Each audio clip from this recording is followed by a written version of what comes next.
বিভিন্ন জায়গায় ব্যারিকেড দিয়েছে, ছাত্রলীগ পাল্টা মিছিল করেছে, কিন্তু তারপরেও ছাত্ররা প্রায় জানবাজি লড়াই করেছে, পুলিশ পরাজিত হয়েছে। তাদের একটা ন্যায্য আন্দোলন, কোটা আন্দোলন, যেটা 18 সালে ফয়সালা হয়ে গেছিল, তাকে নানাভাবে আদালতের মুখোমুখি দাঁড় করিয়ে দেওয়ার চেষ্টা করছেন।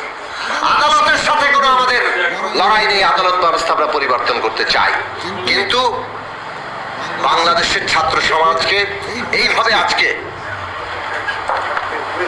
তাদেরকে বঞ্চিত করা, তাদের সাথে প্রতারণা করার কোনো চেষ্টা যাতে সরকার না করে। রাষ্ট্র সংস্কারে বিরোধী জোট ঘোষিত 31 দফা রূপরেখার বর্ষপূর্তির আলোচনায় শিক্ষার্থীদের ভোটাধিকার ও গণতন্ত্র প্রতিষ্ঠার আন্দোলনে নামার আহ্বান জানান বিএনপি নেতা আমির খসরু মাহমুদ চৌধুরী।